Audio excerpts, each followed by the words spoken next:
Welcome to Mental Toughness Minute. This is where I like to expand on a brief article that I include as part of my monthly newsletter. The newsletter article is designed to just take you a minute to read it, hence the title, the Mental Toughness Minute. But here I like to expand on the concept just a little bit further, so to give you a couple more minutes to help you to explore the particular topic. So this particular video is on 3 ways to stay calm when we're under pressure.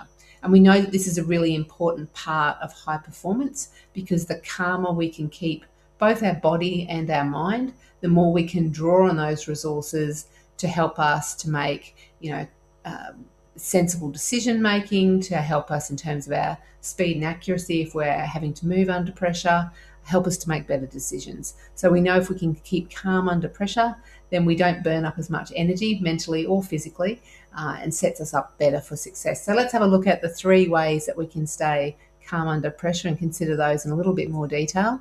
So we know one of the first tools that we have, and it's so great, you have it at your access right now while you're watching this video, and that is your breath. And the point that I've got here is for you to breathe on purpose. So there's so many different ways that we can breathe. I know, some people would say, isn't breathing just breathing? But we do know that the way that we breathe has a different impacts in terms of how it affects our physiology. And what happens is that when our breathing maybe becomes quite shallow and quickens up, then we find that impacts how much oxygen we're actually getting to our brain. And of course, the brain is the center of particularly where our decision making occurs. So breathing on purpose is really useful for us to do. So that might be taking, and one of the things that's really interesting is that often intuitively, if we pay attention to our breathing, we will breathe exactly as we need to. So certainly there are different ways to do breathing. So I know that a lot of the work that I do in the defense settings will look at box breathing, or what's sometimes called combat breathing. And that's the notion of steadying the breath, keeping everything even over time. So you inhale for 3 or 4 seconds, you pause for 3 or 4 seconds, you exhale for 3 or 4 seconds, and then you pause again for 3 or 4 seconds. So you envisage it sort of happening like a box, which is why it's often referred to as box breathing. So you can do that sort of strategy. Nice, slow, steady breaths can also be something you can use. Or maybe you're someone who likes to use strategies like progressive muscle relaxation, which is something that takes a little bit more time. It involves focusing on different areas within the body and using your breathing to tense and to release, and to tense and to release. Many of the athletes that I work with use a technique which is called the centering breath. And it's that notion that and you can see I've already changed my posture. So you sit with good posture. You try and relax the tension in your face, which does actually mean a little bit of a smile. And then what you're trying to do with the breath is you're actually trying to do what's known as a diaphragmatic breath, which means rather than a short, shallow breath, you almost imagine yourself stuffing the oxygen down into your lungs. So it's a nice, slow, steady breath.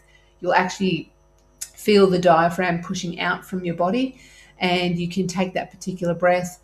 And then our next tip actually comes into a centering breath, which is where you use a cue word that will help to remind you to calm and steady your breathing before you perform. So I've had footballers do centering breathing before conversion attempts. I've had basketballers do centering breathing before they take a free throw shot. I've had some athletes who might be, say, a track athlete could be standing at the blocks, and they might do some centering breathing before they get ready to perform. So often it's something that happens in a moment of pause within your sport, but it's also something you could be doing at the traffic lights. It's something you could be doing just before you step into a meeting that's going to be a little bit curly. It's something that you can do before you make that phone conversation that's going to be a bit tricky, whatever it might be. Centering breathing on purpose is one of those things that we can control, which will also come up for us as part of our 3rd point.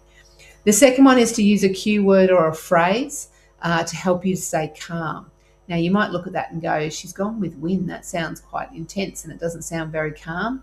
And so it's not win in the context that you might have first thought, as in the outcome of a sport or a competition, or a merger or an acquisition or whatever that might be. So it's not about winning. It's using that as an acronym. And the acronym that I love using the word win is to ask yourself, what's important now? So what's important now could be a phrase that someone could use. Someone else might use the word calm. Someone else might use the word, I've got an athlete who uses the word smooth. So a word that makes sense to you. I can't tell you what the word is that you're going to use. You'll need to find that for yourself, because it's really got to kind of feel authentic for you and resonate for you. So using a cue word or a phrase is something that you can help you just keep yourself calm under pressure.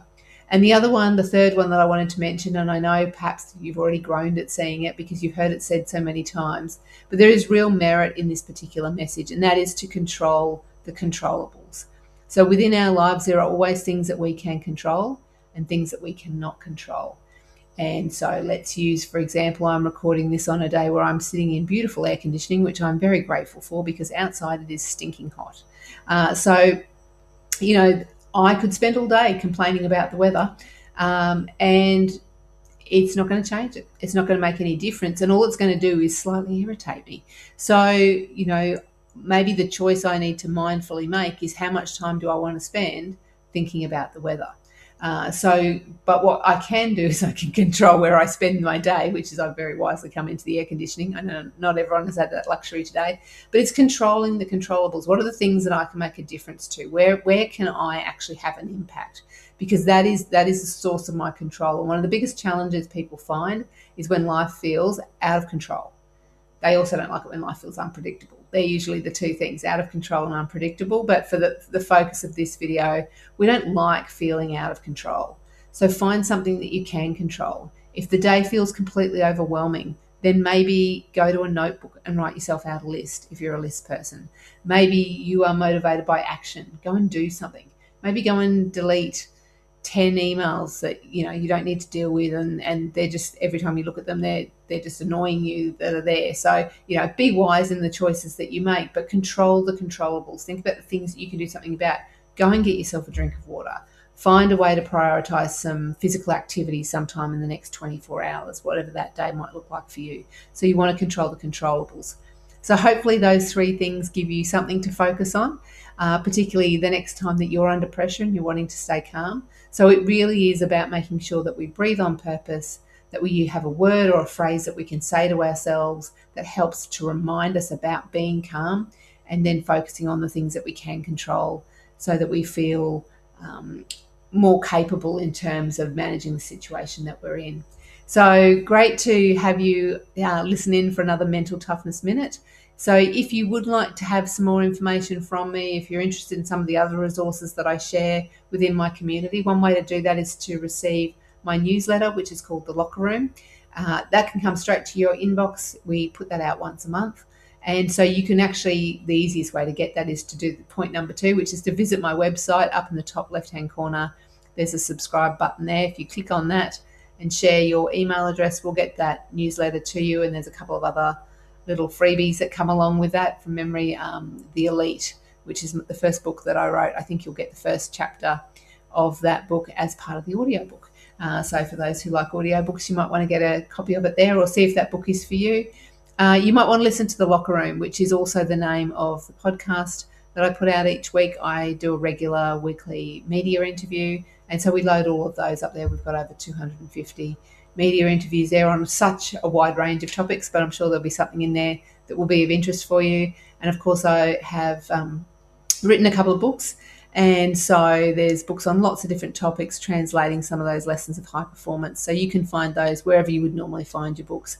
Perhaps you read a Kindle, perhaps you like to go to your local indie bookstore. You can find them on my website if you're looking for them there, or obviously all of the big platforms sell all of the books as well, so you'll find them there. So thanks for tuning in for another Mental Toughness Minute. Please let me know if there's any topics you'd like me to cover, and look forward to seeing you in the next video.